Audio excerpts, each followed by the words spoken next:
News state पर आप सभी का स्वागत है। मैं हूं आपके साथ शुभेंदु सिंह। आपके मुद्दे में आज बात करेंगे मध्य प्रदेश की, जहां जातिगत जनगणना की गूंज सुनाई देने लगी है। पूर्व सीएम कमलनाथ ने घोषणा की है कि जब हमारी सरकार आएगी, यानी कांग्रेस पार्टी की सरकार बनेगी, तो जातिगत जनगणना करवाई जाएगी।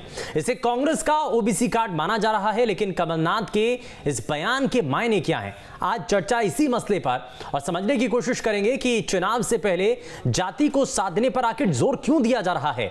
जातिगत जनगणना को मुद्दा बनाने की असल में तैयारी है और ओबीसी वोटर्स को साधने में क्या यह पैतरा काम आएगा, और कोर्ट की मनाही के बाद आखिर ये मांग क्यों उठ रही है, ओबीसी वर्ग का आखिर किसको साथ मिलेगा। बहुत सारे ऐसे सवाल हैं, इन तमाम सवालों का जवाब तलाशेंगे, लेकिन साथ में हमारे खास मेहमानों का एक पैनल होगा। सबसे पहले आप रिपोर्ट देखिए।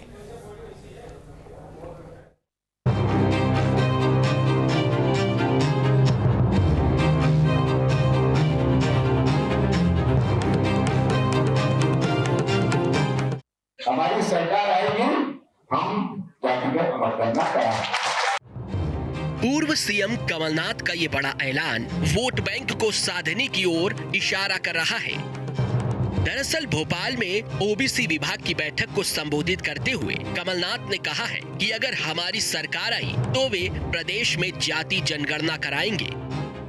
हमारी सरकार आएगी, हम जातिगत मतगणना कराएंगे।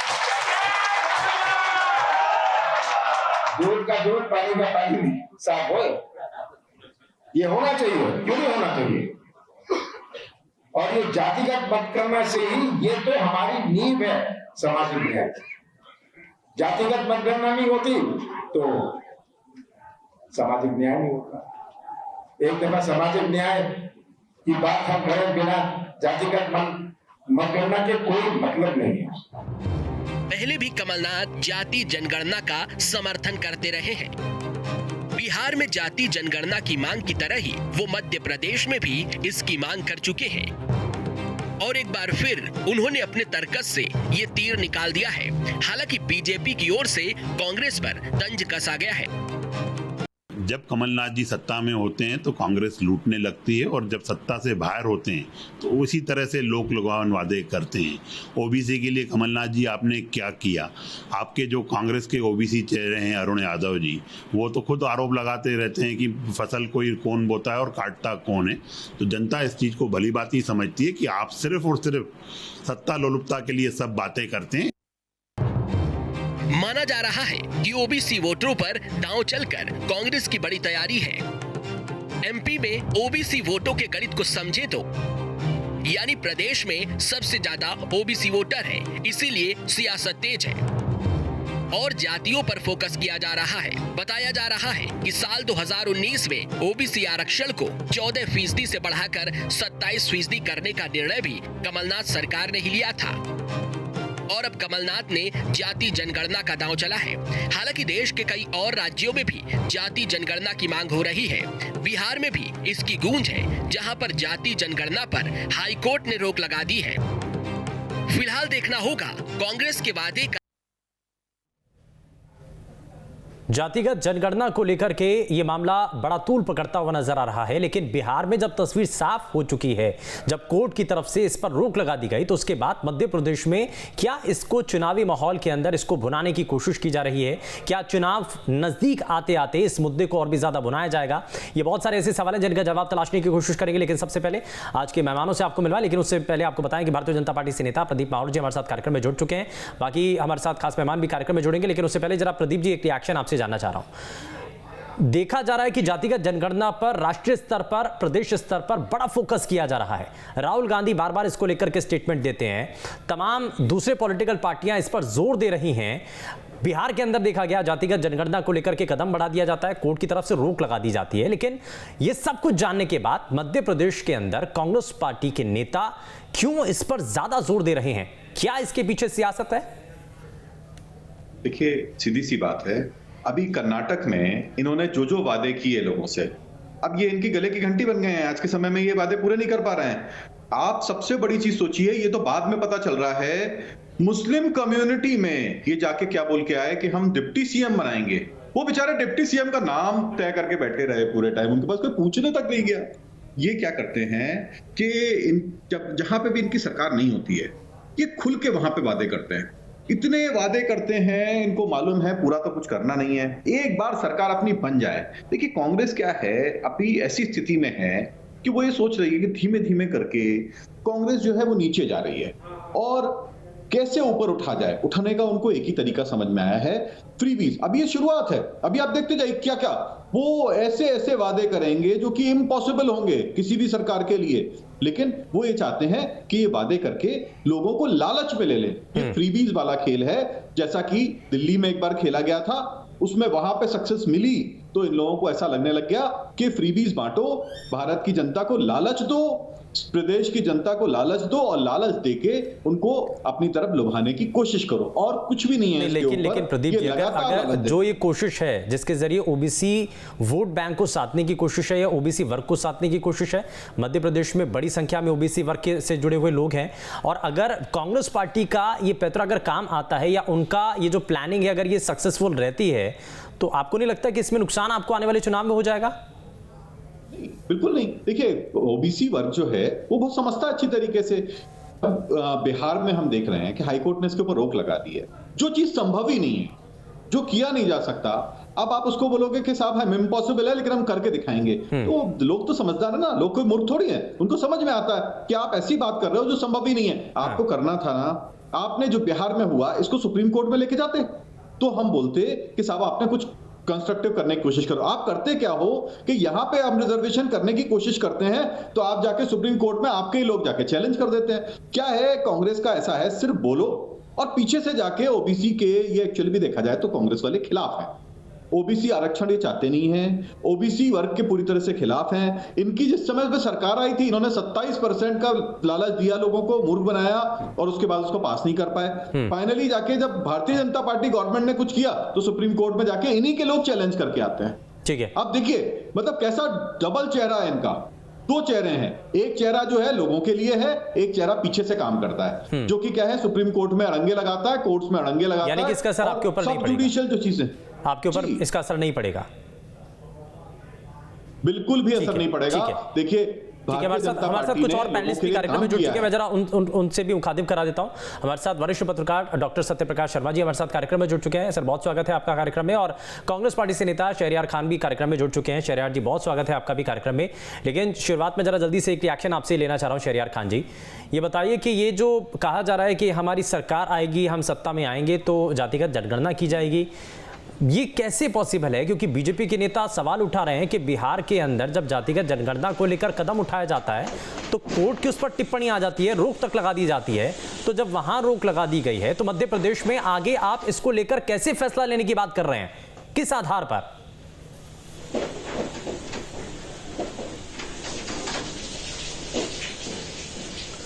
देखिए, भाजपा के लोग जनहित के कोई भी ऐसे काम जिसमें पिछड़ा वर्ग हो या समाज का दलित या पीछे की लाइन का जो भी वर्ग है उसको अगर कांग्रेस पार्टी आगे लाने की कोशिश करती है तो ये लोग खुल के विरोध करते हैं। मेरे मित्र को अभी मैं सुन रहा था, ओबीसी आरक्षण की बात कर रहे थे। कमलनाथ सरकार ने 27% आरक्षण करा और इनके ही एक वकील जो आज जबलपुर में बड़े पोस्ट पे हैं उसको उपकृत करा है। सिर्फ उनको इस काम के लिए लगाया था कि जो कमलनाथ जी ने ये आरक्षण देने का वादा करा है और ये सरकार ये आरक्षण न दे पाए, उसमें न्यूसेंस फैलाने के लिए उनको कोर्ट के सामने खड़ा करा और अब यहाँ बैठ के घड़ियाली आंसू बहा रहे हैं। जो जातिगत जनगणना की आज कमलनाथ जी ने बात करी है वो सोच विचार कर हमारे पास हमारी जो लीगल टीम है उससे विचार करने के बाद निश्चित। कौन से वकील हैं? हाँ बिल्कुल, वो आपको भी मालूम है जो जबलपुर में सरकार की आज पैरवी कर रहे हैं। कोई जादू चल रहा है, नाम बताइए साहब। अनजान बनिए, नहीं तो लिख पढ़ के बैठा करिए। बिल्कुल बिल्कुल, नाम बताए भाई। नहीं तो खुल करके बोल रहे हैं, आपके पीछे कह रहे हैं कि खुल करके बोल दीजिए, उनको कोई आपत्ति नहीं है। अगर आपको लगता है कि कोई शख्स ऐसा है जिसने सवाल उठाया तो बोल दीजिए आप खुल करके, इशारों में बोलने की जरूरत ही नहीं है। पब्लिक को भी तो पता चले ना कौन है। नहीं, इनको मालूम है नहीं बोल पाएंगे ये, मुझे मध्य मालूम प्रदेश है। सरकार का हाई कोर्ट में पैरवी कर रहा है। देखिए कौन है वो मोदी? बिल्कुल स्टेटमेंट आएगा। नहीं बोल पाएंगे, इसलिए नहीं बोल पाएंगे कि आज वो वैधानिक पद पे हैं, लेकिन भाजपा के कार्यकर्ता के तौर पर जाकर उन्होंने ये ओबीसी का हक छीनने का, उसको रुकवाने का काम करा था। और मेरे मित्र 2011-12 में जब यूपीए की बिल्कुल, आपको आपका मालूम नहीं है पार्टी का कौन है आज महाअभिवक्ता? आप जानकर अनजान बन रहे हैं। मध्य प्रदेश की जनता जानती है किसको शिवराज जी ने इस काम के लिए लगाया था। और सरकार बनाने के बाद आप बिल्कुल हम बताएंगे सरकार। अच्छा ठीक है, एक चीज, अच्छा शेरियर खान जी, नहीं लगा रहा है, ये तो सत्य है। बिहार के अंदर जातिगत जनगणना को लेकर फैसला लिया गया, उसको लेकर के कोर्ट की तरफ से रोक लगा दी गई। अब आप मध्य प्रदेश में कैसे इसको लागू करेंगे ये बताइए ना, कैसे जातिगत जनगणना करेंगे बताइए। देखिए, हमारी यूपीए की सरकार जब 11-12 में थी तो केंद्र सरकार ने इसको लागू करने का जो आदेश दिया, तो 14 में मोदी जी ने आके उसको भी रोकने का काम करा। तो निश्चित ही मध्य प्रदेश में जो कमलनाथ जी ने बात बोली है, हमारी लीगल टीम से एडवाइस के बाद सरकार आने के बाद उसको भी लागू किया जाएगा। इसमें कहीं कोई कोताही नहीं बरती जाएगी। लेकिन भाजपा ये बताए कि आज तो हमारे 5 मुख्यमंत्री हैं, 4 मुख्यमंत्री प्रदेश की सरकार बनने से जातिगत जनगणना जो राष्ट्रीय स्तर पर होती है वो कैसे हो पाएगी सर? ओबीसी हैं तो हमारी नीयत साफ, उसमें यही कहा गया था कि अधिकार केंद्र के पास है। करना चाहता हूं, चलिए इसमें प्रदीप जी कुछ कहना चाह रहे हैं। प्रदीप जी काउंटर कीजिए। एक छोटा सा प्रश्न है। बिल्कुल, देखिए अगर आप कानून में प्रदीप जी कुछ नहीं कह रहा है। एक सवाल, देखिए मैं बताऊं। हाँ तेरियार जी, एक सवाल का जवाब दे सकते हैं? 105 अमेंडमेंट क्या है और कौन लेके आया? बताइए। 105, फिर से रिपीट करता हूं, 105 अमेंडमेंट बिल क्या है और कौन लेके आया?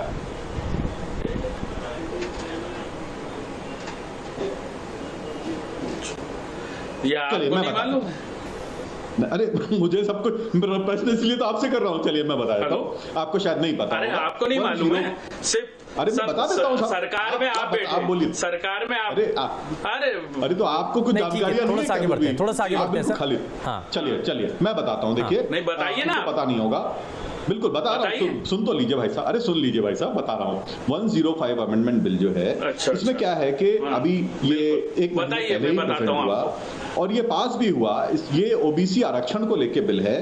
बेसिकली जितने भी ओबीसी के आरक्षण को लेके राइट्स थे वो सेंटर को हुआ करते थे। कौन कौन सी लिस्टिंग जो करनी है, कौन कौन सी जातियों को उसमें डालना है, इसके ऊपर भारतीय जनता पार्टी सरकार जो है बिल लेके आई, जो कि लोकसभा और राज्यसभा में पास हुआ। पास होने के बाद में प्रेसिडेंट के सिग्नेचर होने के बाद आज के समय में लॉ बन गया है। यानी देखा जाए तो काम कौन कर रहा है? भारतीय जनता पार्टी। सिर्फ गोरे वादे करके मूर्ख बनाने का काम कौन कर रहा है? कांग्रेस। ये बिल्कुल क्लियर है। अब देखिए, अब इनके प्रवक्ता है तो इनको पता भी नहीं था। खैर चलिए कोई बात नहीं है, ऐसा होता है कई बार, कई चीजें पता नहीं होती हैं। लेकिन अगर ओबीसी आरक्षण पे आप बात करने जा रहे हैं तो इतना बड़ा चेंज जो भारत के अंदर आया है उसके बारे में तो कम से कम छोटी मोटी जानकारी होनी चाहिए। ऐसे ही ये जानकारी अभी थोड़ी देर पहले जो बोल रहे थे ना साहब, इनका एक व्यक्ति, अरे साहब नाम बताओ।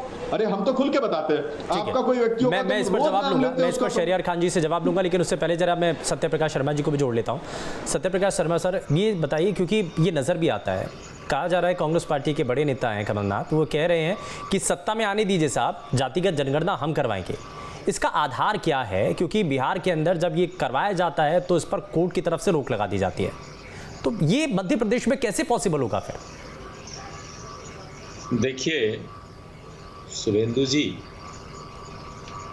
आपकी बात बहुत लॉजिकल है, क्योंकि जब कोर्ट यानी अपेक्स कोर्ट जिस पर स्टे कर दे, रोक लगा दे, तो वो चीज हो पाना बड़ा असंभव सा होता है। लेकिन हमेशा आप देखें, कानून बहुत पेचीदगी भरा होता है।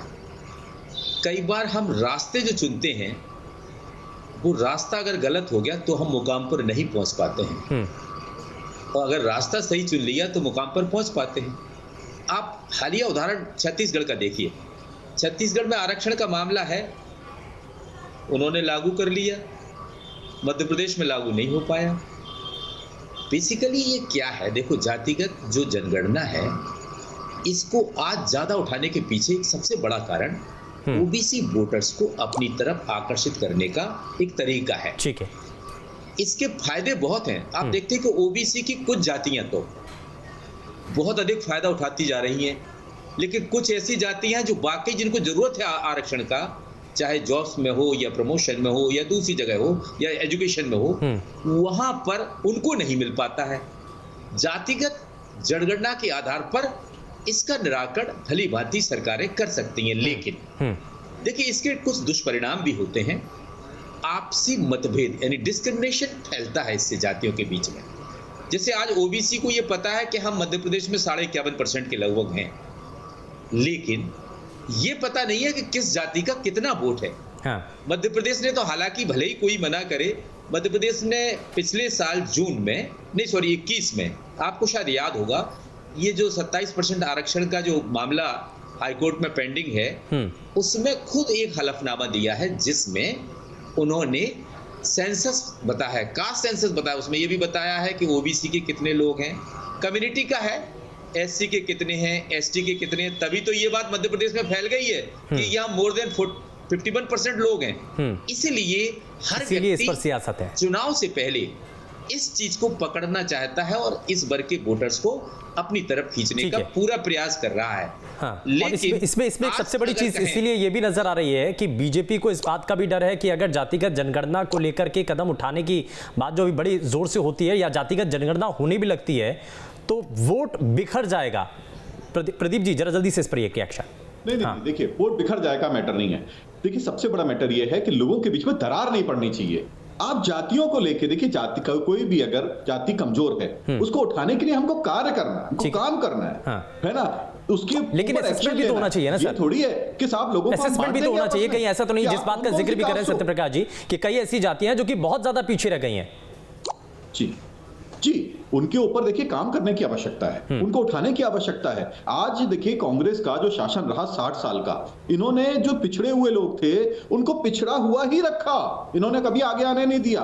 और यही कारण है कि आज जो भारतीय जनता पार्टी की केंद्र सरकार भी है। जरा जल्दी से एक जवाब ले लेता हूं मैं, शहरियार जी, समय थोड़ा सा कम है, शहरियार जी जरा जल्दी से जवाब दीजिए। जिम्मेदारी तय कैसी होगी और क्या वाकई में अभी भी स्टैंड यही है? जल्दी से जवाब। ये जो देखिए बिल्कुल हमारी कर्नाटका में सरकार बनी है और हमने वहां भी वादा करा है। आप देखेंगे कि निकट भविष्य में जाति जनगणना कर्नाटका में भी होगी और 2023 में मध्य प्रदेश में सरकार बनने के बाद हम मध्य प्रदेश में भी इसको लागू करेंगे। और जो ये मेरे मित्र बोल रहे हैं ना, कानून 105 नंबर की बात कर रहे हैं, तो आप ये क्यों नहीं बताते 2011-12 का जो आंकड़े थे जो जाति जनगणना के केंद्र सरकार के, वो आपने दबा के क्यों रखे? अब आपको ये कानून लाने की जरूरत क्यों पड़ी? क्योंकि आपकी खिसक गई है। वोट लेने के लिए तो प्रधानमंत्री जी अपनी जाति बताते हैं कि मैं पिछड़े वर्ग से हूं। लेकिन बड़ा सवाल यही है कि क्या जातिगत जनगणना का रास्ता सही है? कहीं ऐसा तो नहीं कि जो बिहार में हुआ मध्य प्रदेश में भी आगे ऐसा ही होगा? प्लानिंग क्या है ये समझना बड़ा जरूरी है। रुकते एक छोटे से ब्रेक के लिए, आप बने रहिए हमारे साथ।